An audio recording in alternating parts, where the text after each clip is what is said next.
Bonjour à tous. Alors, que dire et maintenant, qu'est-ce que nous allons faire? Qu'est-ce que nous allons faire dans cette période si particulière? Qu'est-ce que nous allons faire? Je poursuis cette série de messages. Adrien, tu peux lancer l'image. Je poursuis cette série de messages dans ce contexte post-Covid. Post-Covid, vous connaissez le contexte, on ne va pas se répéter. Et la question, c'est qu'allons-nous faire? Parce que certains chrétiens voient les derniers temps arriver. Et c'est vrai qu'il est légitime de se poser cette question. Et finalement, quand est-ce que le Christ va revenir? Pourtant, le Christ a dit à ses disciples, juste avant de partir, « Tenez-vous en éveil, car vous ne savez ni le jour, ni l'heure de ma venue. » Alors, maintenant, que vais-je faire? Je ne vais pas chanter la chanson.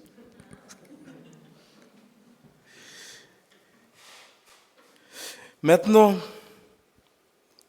nous sentons peut-être les prémices des signes de cette crise. Quel objectif de vie? Quelle attitude, quelle posture pourrions-nous avoir dans cette attente du retour du Christ?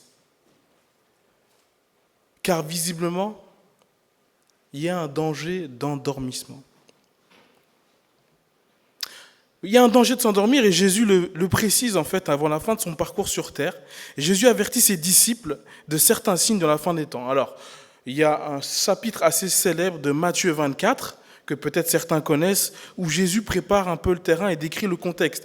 Et ce matin, ce qui va nous intéresser, c'est le chapitre d'après, Matthieu 25. Et en fait, l'un des objectifs de Jésus, lorsqu'il parle à ses disciples, c'est pas forcément de leur dire quand est-ce qu'il va revenir, mais plutôt de les avertir à ne pas s'endormir. Alors il y a cette image finalement très connue du poisson à contre-courant. Si certains ont déjà vu un poisson ou certains ont déjà essayé de nager à contre-courant, souvent lorsqu'on est un peu essoufflé, on veut se reposer et c'est légitime. Mais si on se repose, qu'est-ce qui se passe? On est emporté. Et on rebrousse chemin. Et je crois que Jésus, il sent cette urgence à travers ses disciples. Et au lieu de leur dire quand est-ce qu'il revient, il veut les avertir. Ne vous arrêtez pas. Ne vous endormez pas. Et dans le chapitre 25 de Matthieu, Jésus va décrire à travers 3 paraboles, finalement, des situations dans lesquelles nous pourrions nous trouver lors de son retour. Et parmi ces trois paraboles, à travers ces 3 paraboles, je vous propose ce matin d'observer peut-être 3 domaines dans lesquels Dieu veut que nous soyons vigilants.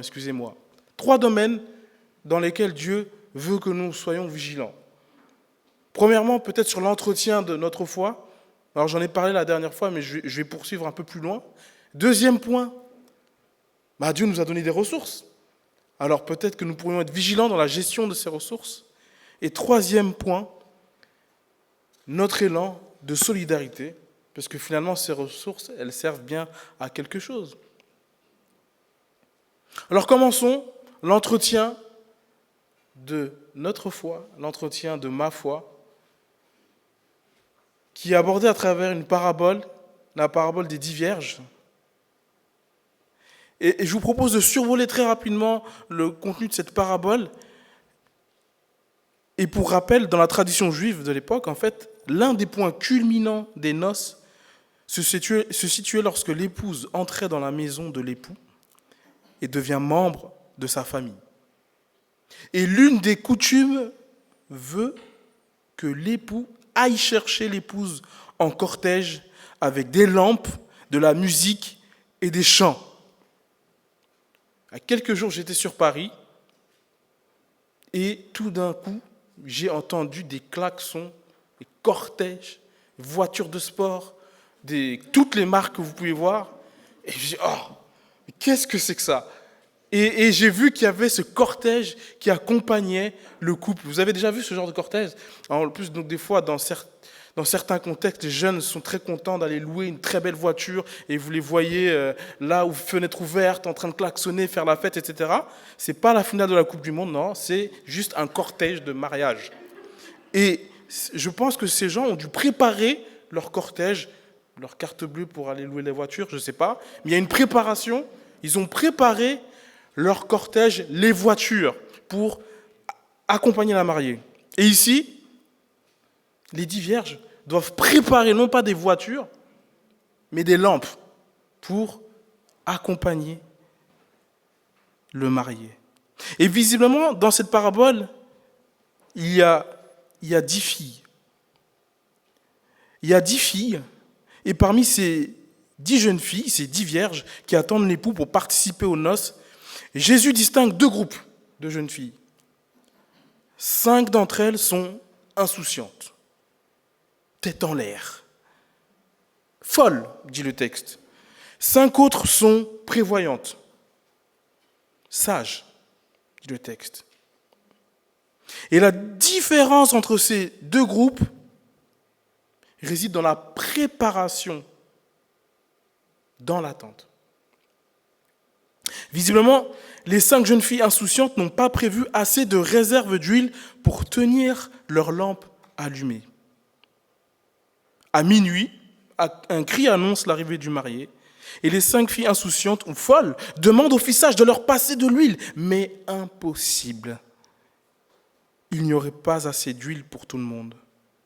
Ce qui devait arriver arriva. Pendant que les insouciantes partent chercher de l'huile, le marié est là et prend avec lui 5 filles, les 5 filles prévoyantes et sages, pour participer à la noce. Alors je me pose la question, dans le cortège que j'ai vu, est-ce qu'il y avait des voitures ou des personnes qui n'ont pas pu monter dans le cortège parce qu'ils sont arrivés en retard, costume pas prêt, ils ont loupé le rendez-vous? Qu'est-ce qui s'est passé? Panne d'essence? En tout cas, dans le cortège que j'ai vu, il y avait du monde. Mais où étaient les absents? Dans notre parabole, on peut se poser la question, que représente le symbole de l'huile? L'huile peut représenter la présence de Dieu dans nos vies par l'amour. L'huile, c'est le salut que Dieu nous offre. Et il y a une autre interprétation qui représente l'huile comme la présence de l'Esprit Saint également. Et dans la Bible, il y a beaucoup de passages où on parle de l'onction d'huile, l'huile. Et c'est vrai, je vais embêter ma sœur Alda la dernière fois. On a prié et tu utilisais cette image de la barbe d'Aaron. Et ça m'avait fait réfléchir. Et c'est vrai que dans le psaume 133, qu'on connaît, qu'il est doux de demeurer ensemble, on voit que finalement, le bien-être, c'est comme l'huile parfumée, répandue sur la tête, qui descend sur la barbe d'Aaron, et qui coule jusqu'au bord de ses habits. C'est comme la rosée qui descend de l'Hermon sur le mont de Sion. C'est là que l'Éternel accorde sa bénédiction et la vie pour toujours. Alors l'huile,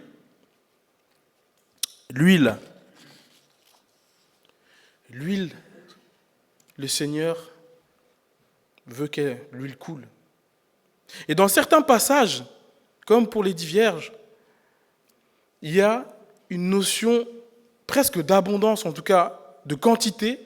Et lorsqu'on prend ce passage d'Élisée et la veuve, je ne sais pas si vous connaissez cette histoire, cette veuve qui n'avait plus de ressources, et Élisée l'invite à sortir de chez elle, à aller prendre des jarres chez ses différents voisins pour les remplir de ce qu'elle avait chez elle. Chez elle, elle n'avait que de l'huile.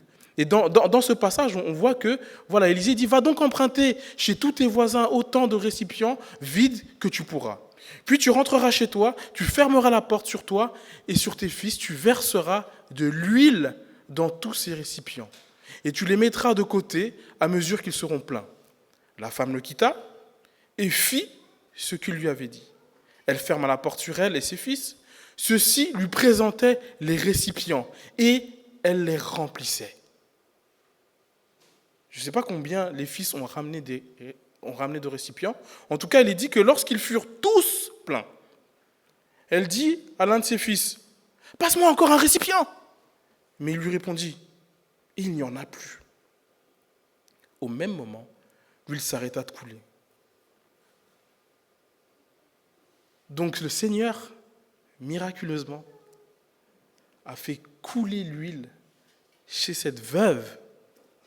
C'est une prière que je fais aussi concernant les familles endeuillées que nous avons entendues ce matin.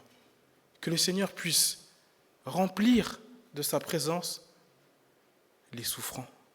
En tout cas, lorsqu'il s'agit d'intégrer Dieu dans notre vie, pour une fois, la sagesse biblique se trouve dans l'excès. C'est-à-dire que lorsqu'il s'agit d'huile, de la présence du Seigneur, souvent le développement durable voudrait qu'on fasse des économies sur les matières premières. Mais Dieu, lui, nous invite à l'accueillir constamment. Et lorsqu'on parle de réserve d'huile, comme peut-être réserve spirituelle, je pense que, un peu comme pour la voiture, c'est un peu dangereux lorsqu'on vit dans la réserve. Vous savez, lorsque le voyant arrive au niveau du rouge, là, on a tendance à un peu jouer avec le feu. En tout cas, moi, j'aime bien faire ça. En plus, aujourd'hui, avec les voitures, on a le nombre de kilomètres qui nous reste. Et ma femme, souvent, elle est un peu stressée. Je dis, non, t'inquiète pas, ça va aller. Je ne sais pas pourquoi, on veut économiser les choses. Et spirituellement, il peut nous arriver de vivre aussi dans nos réserves. Comme par exemple, toutes les fois où nous avons des acquis spirituels, nous savons prier, nous connaissons Dieu, nous connaissons notre Bible, nous sommes sauvés, nous avons le salut, et finalement, nous vivons sur nos acquis. En tout cas, moi, je suis un professionnel des fois pour faire ça.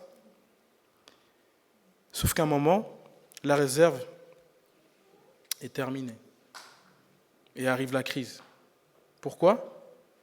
Parce que des fois, lorsqu'on est en réserve, on perd de la lucidité et on ne sait plus trop finalement si on est en bonne santé spirituelle. Dieu veut que nous entretenions notre foi et que nous remplissions constamment notre vie de tous les jours de lui. Effectivement, Muriel, tu en as parlé tout à l'heure. Dieu, concernant notre foi, veut que nous travaillions notre intimité avec lui. De manière constante, en esprit et en vérité. On pourrait encore tirer d'autres enseignements de cette parabole, mais je vous propose de passer au second point de ce matin. La gestion de mes ressources. Comment est-ce que la gestion de mes ressources peut me stimuler dans l'attente du retour du Christ ? Et je vous propose d'aborder une seconde parabole, connue aussi, la parabole des talents. Dans cette parabole, un maître convoque ses 3 serviteurs avant de partir en voyage. Il leur confie la gestion de ses biens en donnant à chacun des lingots selon la capacité personnelle de chacun. Au départ du maître, chaque serviteur se met au travail pour gérer au mieux ses lingots. Alors, les 2 premiers serviteurs arrivent à fructifier les lingots. Nous lisons que le 3e serviteur, qui n'avait reçu qu'un seul lingot, l'avait juste enterré pour le restituer tel quel au retour du maître. Lorsque le maître revient, il demande des comptes à ses serviteurs. Alors que les 2 premiers serviteurs sont récompensés pour leurs investissements, le dernier serviteur, lui, est fortement réprimandé pour sa non-gestion, avec ce retour très dur du maître. Vaut rien. Fainéant. Tu savais que je moissonne là où je n'ai rien semé et que je récolte là où je n'ai pas répandu de semences. Eh bien, tu aurais dû placer mon argent chez les banquiers et à mon retour, j'aurais récupéré le capital et les intérêts. Qu'on lui retire donc le lingot et qu'on le donne à celui qui en a déjà 10.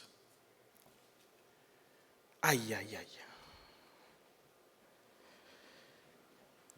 Je n'aimerais pas être à la place de ce troisième serviteur. Mais ce qui est intéressant dans cette parabole, c'est qu'il y a un point de départ. Les biens que gèrent les serviteurs ne leur appartiennent pas. C'est le maître qui donne, qui prête ces lingots. Ne nous trompons pas sur l'origine de nos ressources. Même si nous maîtrisons les algorithmes, les courbes de la bourse, les taux d'intérêt de livret A, et que sais-je, ces ressources appartiennent à Dieu. Et ce qui est bizarre avec l'argent, c'est que l'argent peut parfois nous donner l'impression d'avoir un pouvoir. Mais c'est fort avec l'argent, parce que j'ai envie de partir en vacances, je prends ma carte bleue, je pars en vacances. C'est puissant. J'ai faim, je peux prendre de l'argent, acheter de la nourriture. Et c'est vrai que ça peut nous donner une illusion, finalement, que cet argent, finalement, que j'ai gagné à la sueur de mon front, c'est le mien. Ou lorsqu'on devient propriétaire d'une maison, je pense qu'on a bien ce sentiment que là, la maison, elle est à nous. Et cette sensation d'être propriétaire peut nous endormir.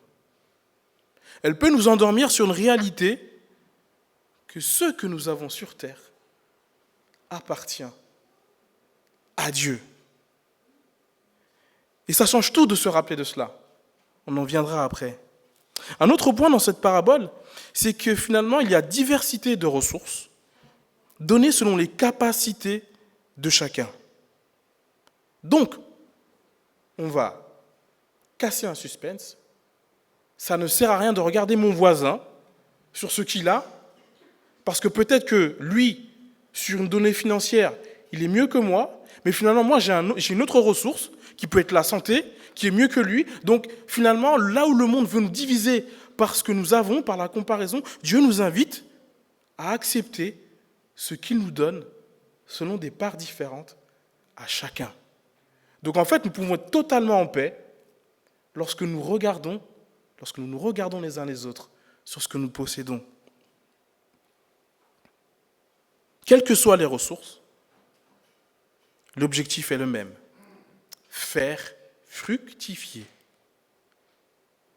Ne pas rester sur ses acquis. Chercher à bonifier, à rentabiliser. Et c'est vrai que je pourrais distinguer peut-être 3 types de ressources que nous pourrions fructifier, bonifier, rentabiliser. Et je crois que l'une des premières ressources que Dieu nous donne à tous, c'est la vie qu'il nous donne, qu'on peut qualifier par un indicateur, le temps. Le temps qu'on passe à être sur Terre, à faire des choses. Comment est-ce que nous gérons notre temps ? Et le temps est un véritable trésor aujourd'hui. Je ne sais pas si vous êtes pareil que moi, mais les journées passent très très vite. Les semaines passent très très vite. On est déjà le 17 août. L'été est bientôt terminé, les amis. Alors, comment est-ce que nous avons géré notre temps, qui est un trésor que Dieu nous donne ? Ah, désolé, j'ai... Bon, il n'est pas tout à fait fini.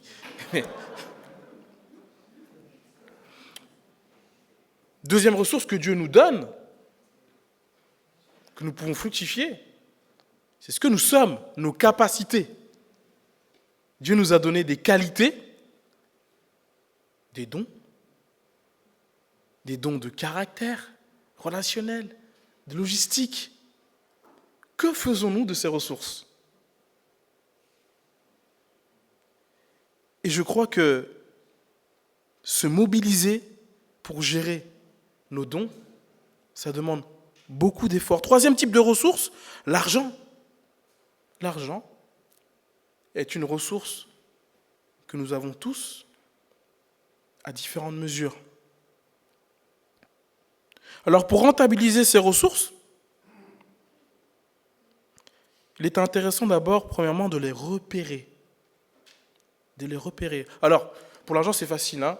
Il y a des comptes en banque, il y a des applications, j'en ai pas. On peut suivre l'évolution. Des fois, on a des surprises, des bonnes surprises, des mauvaises surprises.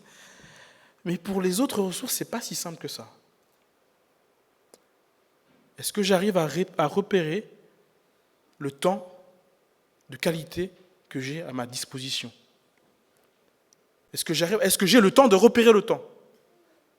Est-ce que j'arrive à repérer les capacités qui font les miennes? Donc repérer ces ressources, c'est un premier point qui nous permet de les fructifier. Ensuite, une fois qu'on les a repérées, effectivement, il faut se mobiliser pour chercher à les fructifier. Et souvent, pour fructifier une ressource, on a besoin des autres. Soit pour investir, ou sur un plan plus personnel, se former pour sortir de ses habitudes. Le contact avec autrui est primordial. Aujourd'hui, je ne sais pas si vous avez remarqué, il y a un boom sur tout ce qui est développement personnel. Comment est-ce que je peux être meilleur? Alors, si vous allumez YouTube, alors une fois sur deux, il y a toujours quelqu'un qui va nous dire « Moi, j'ai gagné 5 000 euros par les trucs d'Internet, etc. » Comment est-ce que toi, tu peux faire la même chose? Il y a une tension actuelle qui ne vient même pas des églises, alors des fois oui, sur comment est-ce que je peux fructifier ce que je suis. Je crois que c'est un bon élan. Mais comment le faire avec le Seigneur? Alors une fois que nous sommes mis en marche pour fructifier un peu ces différentes ressources, il est intéressant d'examiner les résultats aux yeux de Dieu. Et souvent, lorsqu'on regarde le chemin qu'on a parcouru dans le développement d'une capacité, je ne sais pas vous, mais Dieu nous ramène toujours au début pour recommencer. C'est souvent comme ça avec Dieu. Mais Seigneur, je pensais que j'avais déjà réglé cette histoire d'amour là avec les frères et sœurs. Faut encore que oui, tu recommences. On repère, on fructifie, on analyse. On repère, on fructifie, on analyse, et ainsi de suite. C'est un mouvement qui peut faire peur. S'analyser, regarder les ressources que Dieu m'a données, c'est se regarder aussi comme dans un miroir. Et regardons ce troisième serviteur, je pense qu'il a vécu ce qu'on appelle la peur de l'échec. Et la peur de l'échec existe, mais je crois que Dieu met à l'honneur la prise de risque. Lorsqu'on sort, comme on dit, de sa zone de confort pour répondre à son appel. Et je crois que peut-être certains d'entre nous, quelqu'un ce matin, est dans une période de transition. Peut-être il y a une opportunité qui se présente à toi sur le plan du temps, de ce que tu vas faire, peut-être sur le plan de tes capacités, peut-être une opportunité financière aussi, professionnelle, je ne sais pas. En tout cas, il y a une transition et peut-être que tu as peur de prendre ce risque. Comme le troisième serviteur, on peut être paralysé par la peur. Dieu souhaite que tu te lances avec lui. Vas-y. Et Dieu se réjouit. Il se réjouit de ceux qui se lancent. Faire fructifier ce que Dieu nous donne. Voilà la deuxième étape de notre parcours ce matin. Mais ces ressources, on les a, très bien.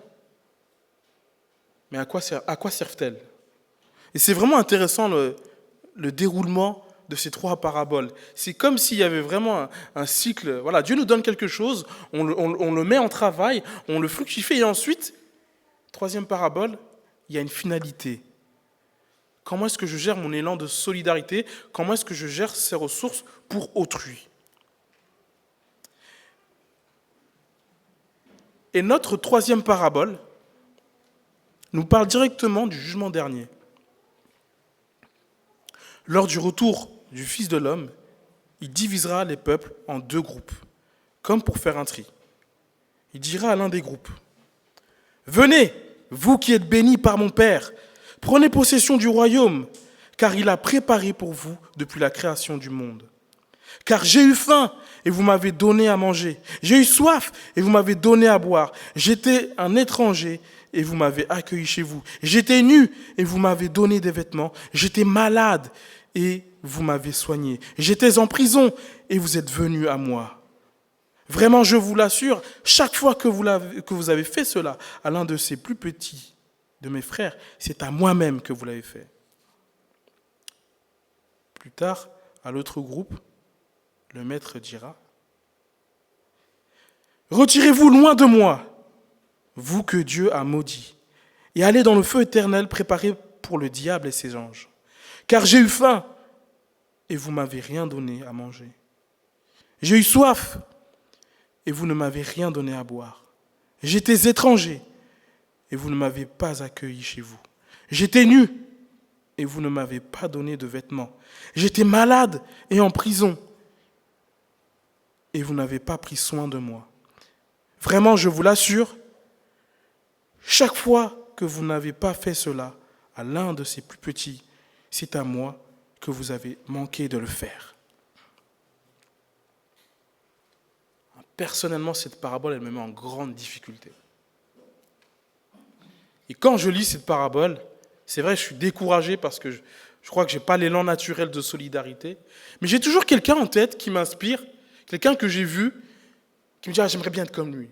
Et c'est vrai que personnellement, quand je lis cette parabole, certains d'entre vous les connaissent, mais je pense beaucoup à nos frères et sœurs, la famille Benazèche, je ne sais pas pour ceux qui les connaissent. En tout cas, la famille Benazèche, c'est une famille qui a 8 enfants, qui vivait à Mézy, pas très loin d'ici. Et moi, je les ai côtoyés, je les ai toujours vus aider quelqu'un. Pour ceux qui le connaissent, ça va vous faire sourire. Mais c'est vrai, ils accueillent des gens dans leur maison, même encore maintenant, etc. Ils ont un vrai ministère de solidarité. Et finalement, ça m'encourage à faire de même. Mais je ferme la parenthèse, en plus ils ne sont pas là, donc je peux dire ce que je veux. C'est parfait.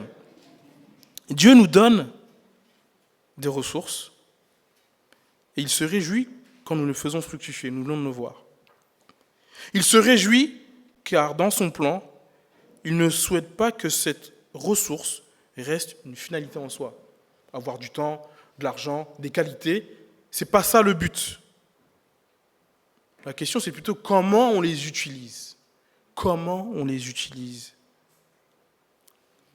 Dieu nous a bénis. Cherchez bien, analysez-vous bien, il y a forcément des ressources qui existent chez vous. Dieu nous a bénis et il nous a bénis pour bénir à notre tour. Et Jésus est fort lorsqu'il parle de cette parabole, parce qu'il connaît très bien le cœur des hommes. Il connaît nos limites naturelles. Et encore une fois, il veut que nous dépassions nos limites. Et pour ce faire, il place la jauge très très haute et il veut stimuler ses disciples. Et pour ce faire, il utilise une comparaison qui nous incite à plus de générosité. Et je trouve ça très très très habile. Lorsqu'il parle de lui, là, avec ces passages, Jésus vient interroger directement notre foi. Et il nous pose cette question. Si demain, moi Jésus, je me retrouvais devant toi et que tu devais passer du temps avec moi, combien d'heures tu dédierais à cela? Alors imaginons Jésus, là, il vient devant nous. Je vais passer du temps avec toi. Alors voilà, combien de temps est-ce qu'on regarderait notre portable? Ah, il est minuit là, il faut dormir, demain il y a un travail. Comment on gérait le temps si c'était Jésus qui était devant nous? Deuxième question. Jésus qui parlerait, je ne sais pas, si demain je me retrouvais devant toi et que tu devais user de tes capacités pour me rendre service, à quel point ou jusqu'où le ferais-tu?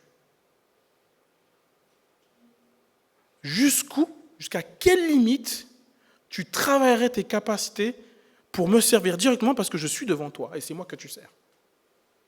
Troisième question, si demain je me retrouvais devant toi et que je te demandais une aide financière, Comment t'organiserais-tu dans tes finances pour me faire un don régulier peut-être, je ne sais pas. Et c'est rigolo comment Jésus retourne la situation en fait pour nous interpeller directement. Et aujourd'hui, quelle est la personne qui se trouve en face de nous? Quelle est la personne qui se trouve en face de toi et qui a besoin de tes ressources?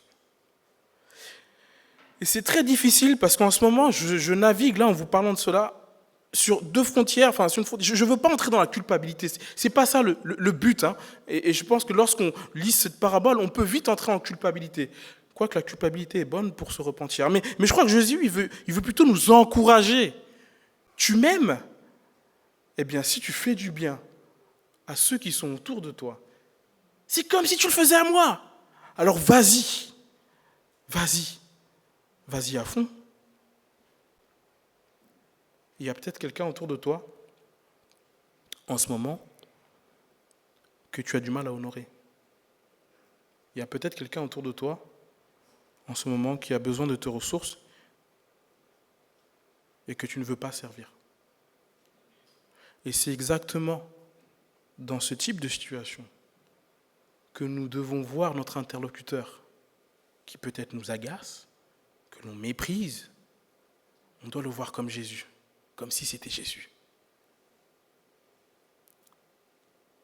Nous aimons Dieu. Nous aimons Jésus. Et il veut que nous aimions aussi les hommes qui nous entourent. Et je crois qu'en fait, ce n'est pas une histoire de culpabilité que Jésus veut mettre dans notre cœur, mais plutôt une intention. Et Jésus veut regarder quelles sont les intentions qui animent l'utilisation de nos ressources. Et ça change tout. Ça change tout parce que nous pouvons aujourd'hui réfléchir à pourquoi je vais dépenser mon temps comme ça. Pour quelles raisons je vais développer mes capacités? Quel va être l'objectif de mes finances? Jésus veut que nous soyons intentionnels, que nous réfléchissions avant de passer à l'action.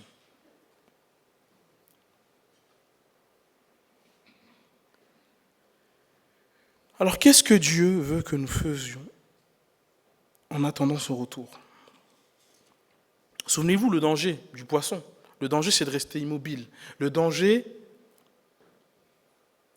c'est de s'arrêter parce qu'on attend. Et je crois que finalement, à travers ces trois secteurs de notre vie, Jésus veut que nous soyons bien sur terre, les pieds sur terre, et que nous fassions en fait des mouvements vers le ciel. Et bizarrement, en prenant ces trois aspects de foi, de ressources et d'élan vers les autres, on est sur terre, mais on avance en tout cas, on nage à contre-courant. Je crois que si nous travaillons notre intimité avec Dieu, en passant le plus de temps que nous pouvons dans sa présence, à communiquer avec lui, nous nageons. Nous nageons très vite. Je crois qu'en mettant Dieu dans nos pensées constamment, nous nageons très vite.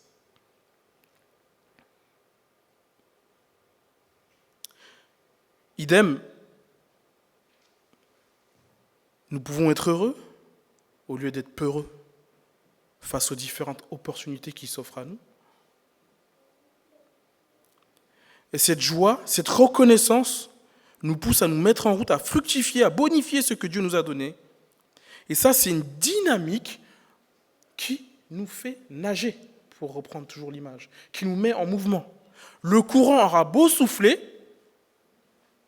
pour paraphraser Covid, sanitaire, chômage, deuil, ça c'est le courant qui nous repousse lorsque nous réfléchissons à comment fructifier nos ressources. Nous sommes en mouvement, nous nageons vers Dieu. Et ces objectifs, ont un seul objectif finalement, excusez-moi cette répétition,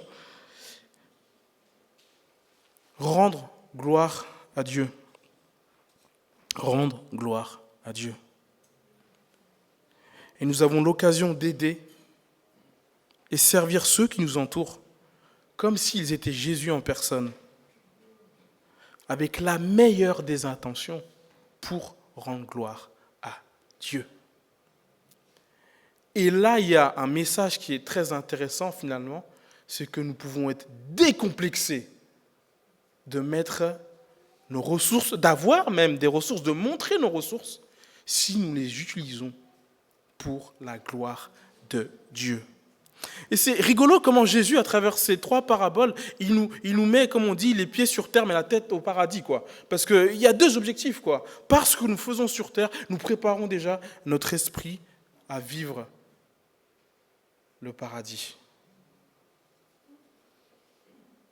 Alors que faire ? Que faire en attendant le retour du Christ ? Chers amis, mettons-nous en action. Parce que finalement, lorsqu'on est en action, le temps d'attente passe plus vite. Et nous ne risquons pas de nous endormir.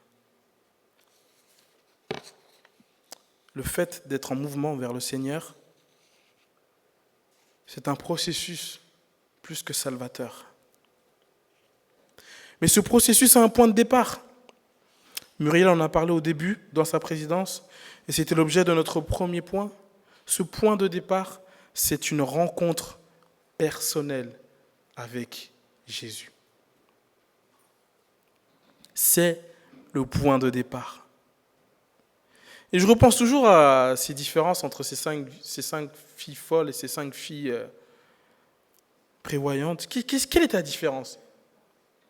Si on réfléchit un petit peu comme ça.